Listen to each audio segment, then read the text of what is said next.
Liebe Kinder und liebe Erwachsene, ich begrüße euch ganz herzlich und freue mich, dass ich euch wieder eine Geschichte erzählen darf.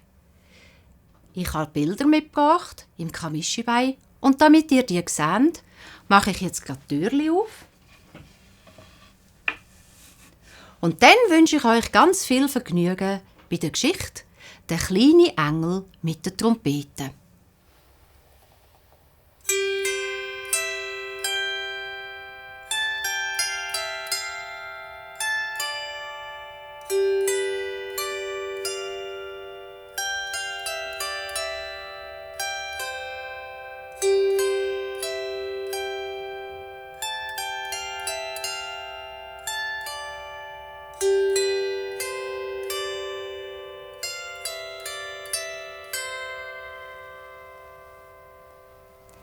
Es war einmal ein kleiner Engel, der hat schambar gern auf seiner Trompete gespielt.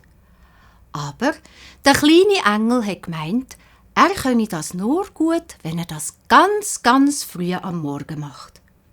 Und als er wieder einmal so früh am Morgen auf seiner Trompete geübt hat, steht aufs Mal ein verschlafener Engel vor ihm und sagt: «Kleiner Engel, du solltest sofort zum Liebgott gehen.» Der kleine Engel war ganz überrascht, hat seine Trompete hingestellt und ist sofort zum Liebgott gegangen. Der hat ihn mit einer strengen Miene empfangen und zu ihm gesagt: «So, kleiner Engel, hast du wieder einmal auf deiner Trompete geübt? Lass mal, so geht das nicht mehr weiter.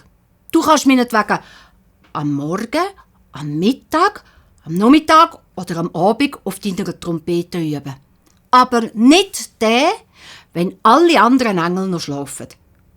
Ab sofort verbiete ich dir, so früh auf deiner Trompete zu üben.» Der kleine Engel hat ab diesen strengen Worten nichts mehr trauen zu sagen, hat nur mit dem Kopf genickt und ist traurig zurück zu seinem Platz. Dort hat er das Kerzchen, das auf dem Nachttisch gestanden ist, angezündet und ist aufs Bett gesessen. Und es haben ihm schon 2 dicke Tränen zu den Augen auskugeln wollen. Da sieht er aufs Mal, dass die Flamme der Kerze sich anfangen verändern tut. Ja, zuerst war es nur ein Kopf, dann ist ein Hals gekommen, ein Bauch, ein Arm, ein zweiter Arm, ein Bein und nochmal ein Bein. Und zuletzt hat er ein fröhliches Gesichtchen angelacht und zu ihm gesagt: «Guten Morgen, kleiner Engel. Ich bin das Flammenmännli und ich weiss von deinem Problem. Vielleicht hätte ich dir eine Lösung.» Der kleine Engel hat seinen Augen nicht getraut, hat ein bisschen drinnen gerieben und dann ist zu den Kerzen hingeschaut. Aber das Flammenmännli ist immer noch fröhlich auf der Kerze hin und her tänzelt. «Guten Morgen, Flammenmännli. Was meinst du damit? Du hättest vielleicht für mein Problem eine Lösung.» «Schau, ich weiss, du meinst, du könntest nur ganz früh am Morgen gut auf deiner Trompete spielen. Ist ja klar, dass das im Rest vom Himmel nicht passt. Sie werden dadurch viel zu früh geweckt. Aber ich hätte dir eine Lösung, weil ich weiss, auf der Erde unten ist eine Kille. Da sind immer ganz früh am Morgen ein paar Leute in der Bank. Ja, denen könntest du ganz bestimmt eine grosse Freude machen, wenn du ihnen so früh am Morgen auf deiner Trompete vorspielen würdest. Ja, es bräucht's ja gerade gut. Wir haben ja jetzt Adventszeit.» Der kleine Engel hat das eine ganz gute Idee gefunden und hat dann das Flammenmännli gefragt, wo denn die besagte Kille ist. Das Flammenmännli hat dem kleinen Engel den Weg beschrieben. Und wo der kleine Engel das gewusst hat, da hat er zum Flammenmännli gesagt: «Los, ich gehe das jetzt ganz schnell im Liebgott erzählen. Vielleicht darf ich ja auf die Erde runter zu dieser besagten Kille gehen.» «Das finde ich eine ganz gute Idee. Ich wünsche dir viel Glück dabei, kleiner Engel. Aber jetzt muss ich wieder gehen. Tschüss, kleiner Engel. Tschüss, Flammenmännli.» und schwupp hat's gemacht und das Flammenmännchen ist verschwunden gsi und auf der Kerze ist wieder eine ganz gewöhnliche Flamme hin und her geflackert. Die hat jetzt der kleine Engel ausgelöscht und dann ist er zum lieben Gott und hat dem lieben Gott berichtet, was das Flammenmännchen ihm von der Kille erzählt hat. Dann ist der kleine Engel zum lieben Gott gegangen und hat ihm von der Kille, was das Flammenmännchen ihm erzählt hat, berichtet. Und er hat den lieben Gott gefragt, ob er recht für ein Zeitchen zu dieser Kille runter dürfte gehen. Der liebe Gott hat hin und her überlegt, hat dann aber gedacht, dass es vielleicht gar nicht so schlecht ist, wenn der kleine Engel für ein Zeitchen in dieser Kille unten ist. Dann hätten sie nämlich am Morgen früh im Himmel oben ihre Ruhe. Also hat der liebe Gott im kleinen Engel die Erlaubnis gegeben, auf die Erde runterzufliegen. Der kleine Engel hat schnell seine Trompete, ein paar Notenblätter, ein Schreibzeug und ein Küssi eingepackt. Und dann ist es schon losgegangen und er ist auf die Erde runtergeflogen. Es war eine lange Reise und erst zu Abend spät ist der kleine Engel bei dieser Kille gelandet. Vorsichtig hat er die Killentüren aufgemacht und hineingegüchselt. Es war niemand in der Kille drin. Der kleine Engel ist schnell hineingeschlüpft, hat die Türen zugemacht und hat rechts von der Türe eine Treppe gesehen. Die hat auf die Emporen aufgeführt. Die Empore, das ist der Balkon in jeder Kille, wo die Orgel drauf steht. Und der kleine Engel ist jetzt auf die Emporen aufgestiegen. Dann hat er sich ein gutes, geschütztes Plätzchen gesucht, hat sein Küssi vorgenommen, ist hingelegen und ist nach dieser langen Reise sofort eingeschlafen.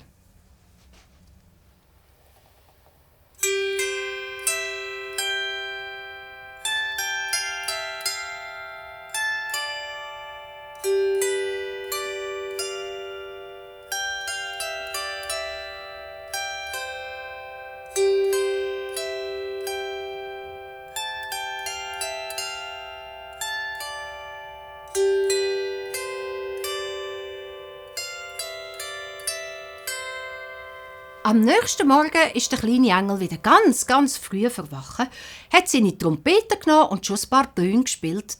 Da hat er gemerkt, dass er ja auf der Erde unten in der Kille ist.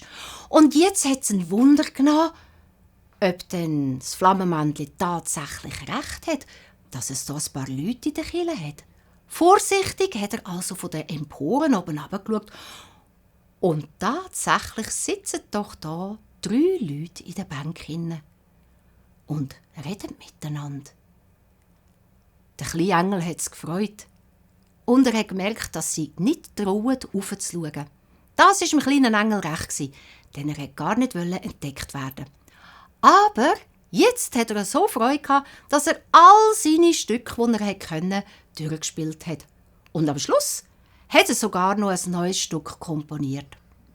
Wo sein Konzert dann fertig war und die Leute zu den Killen ausgesehen sind, da hat der kleine Engel das neue Stück fein säuberlich auf ein Notenblatt geschrieben, damit er es dann auch später, wenn er wieder zurück im Himmel ist, im lieben Gott und den anderen Engel vorspielen kann.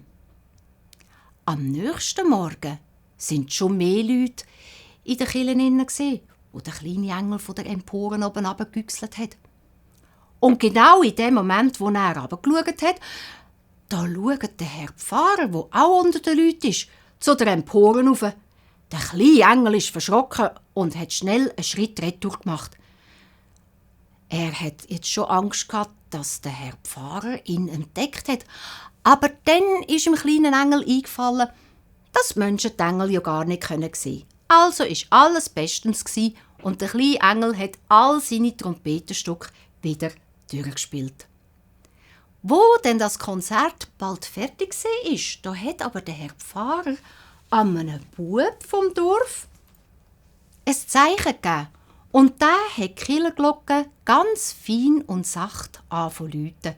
Und so ist im kleinen Engel sein letztes Stück noch viel festlicher und himmlischer gsi. Wo denn das Konzert wieder fertig war vom kleinen Engel, sind die Leute zufrieden und glücklich zur Kirche ausgegangen.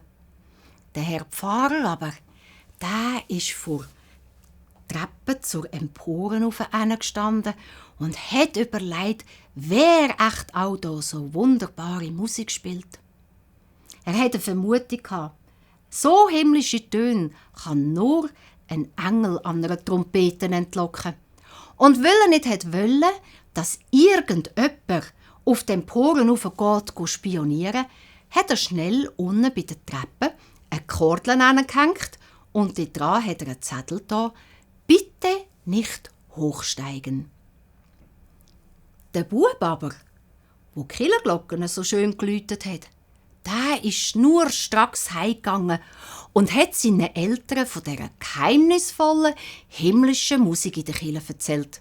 Ja, und die Eltern haben es den Nachbarn erzählt und die Nachbarn haben es weiter erzählt und bald hat schon das ganze Dorf von dieser geheimnisvollen himmlischen Musik in der Kirche gehört. Der Zufall hat es wollen, dass der Samichlaus in dem Dorf vorbeigekommen ist. Und auch er hat von dieser geheimnisvollen himmlischen Musik in der Kirche gehört. Natürlich hat es den Samichlaus auch Wunder genommen, wie denn das dort so tönt. Und am nächsten Morgen war er mit ganz vielen anderen Leuten ebenfalls in der Kirche. Und wo der kleine Engel wieder mit seinem Konzert fertig war, da ist doch der Samichlaus trotz dem Zettel vom Herrn Pfarrer bei der Treppe zum kleinen Engel aufgestiegen und hat den kleinen Engel grad beim Trompetenputzen angetroffen. «Ho, ho, ho! Du bist das also, wo so wunderbar auf der Trompete spielt!» Ui, ist der kleine Engel aber verschrocken. Wieso hat der Samichlaus ihn jetzt sehen? Und dann ist dem kleinen Engel eingefallen, dass der Samichlaus ja alles sehen kann, also auch ihn. Der Samichlaus ist jetzt zum kleinen Engel hingesessen und der kleine Engel hat gesagt: «Ja, Samichlaus, ich bin das, der kleine Engel, wo so auf der Trompete spielt. Aber weisst, die im Himmel oben, die haben nicht so Freude an meinem Trompetenspiel. Hat einen Zeitpunkt, stört sie halt.» Das sagt der Samichlaus. «Aber, kleiner Engel, jetzt komme ich nicht ganz draus. Was meinst du mit, der Zeitpunkt stört sie halt?» «Weisst, Samichlaus, ich kann eben nur ganz früh am Morgen gut auf meiner Trompete spielen.» Da hat der Samichlaus den kleinen Engel angeschaut und hat gesagt: «Also, kleiner Engel, so einen Blödsinn habe ich jetzt doch noch nie gehört. Das kommt doch nicht auf den Zeitpunkt drauf an, wenn du Trompete spielst. Entweder du kannst es oder du kannst es nicht. Und du gehörst zu denen, die das besonders gut können. Ich denke, du wirst auch dementsprechend viel üben. Lass mal, ich werde dir das beweisen, dass du jederzeit gut auf deiner Trompete spielen kannst. Heute Abend habe ich nämlich in der Kirche hier den Samichlaus auszog. Und wenn ich mit den Leuten dann langsam zur Kirche auslaufe, hätte ich gern, dass du auf deiner Trompete spielst.» Der kleine Engel hat das erste Mal leer geschluckt. Dann hat er den Samichlaus mit grossen Augen angeschaut und zögerlich gesagt: «Samichlaus, ich will es probieren, aber darfst du nicht traurig sein, wenn es nicht so schön tönt wie am Morgen früh?» Mit dieser Antwort war der Samichlaus zufrieden. Und er ist zur Kirche ausgegangen. Der kleine Engel war den ganzen Tag nervös und hat auf diesen Abend hingefiebert. Ja, und dann war es so wie gewesen. Der Samichlaus hat die Leute vom Dorf in der Kirche begrüßt, hat ihnen vom langen Weg hierhin erzählt und den Kindern nachher noch versprochen, dass er sie auch noch daheim besuchen. Und dann war es so wie gewesen. Der Samichlaus ist mit den Leuten zur Kirche ausgelaufen und im kleinen Engel sein grosser Auftritt war da. Er hat Trompeten angesetzt. hat reingeblasen, aber die Töne sind ganz schwach rausgekommen und der kleine Engel hat schon aufgeben. Da sieht er, dass der Samichlaus ihm vertrauensvoll zunickt.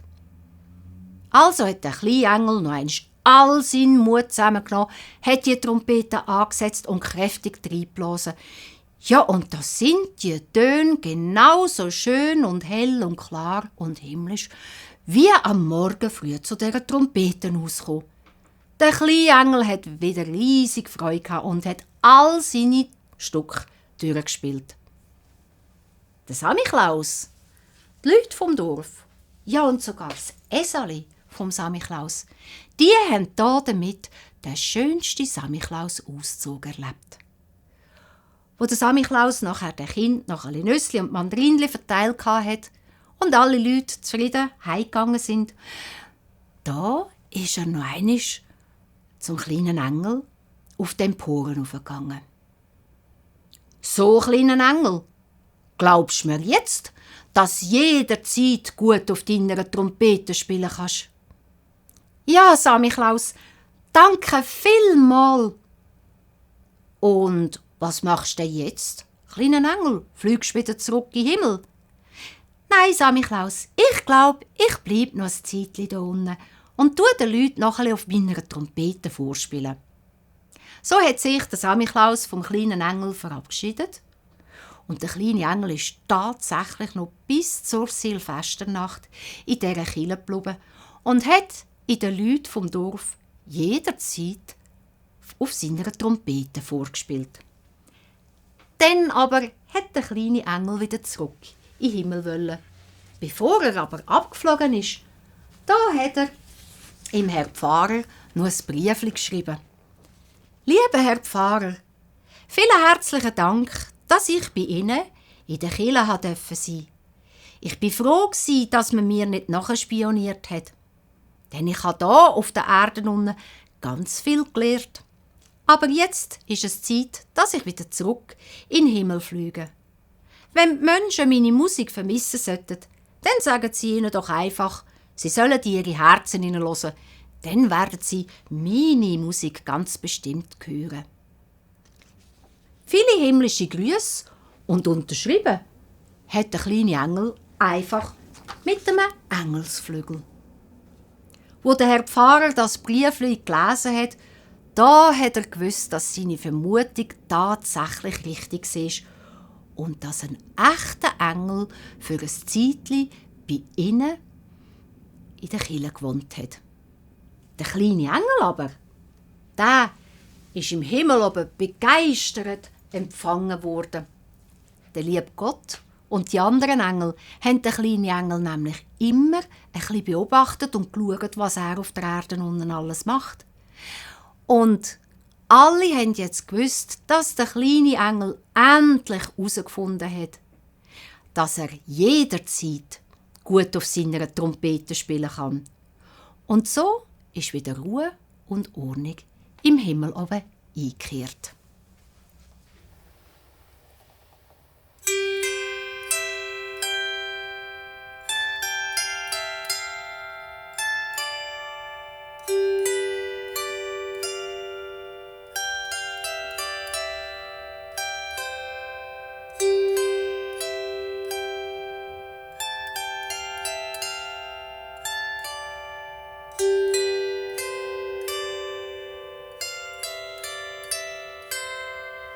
Ja, liebe Kinder und liebe Erwachsene, das war es. Die Geschichte vom kleinen Engel ist jetzt vorbei. Ich mache die Türchen wieder zu. Und dann wünsche ich euch viel Vergnügen bei den anderen Geschichten vom Märli-Sonntag. Tschüss miteinander.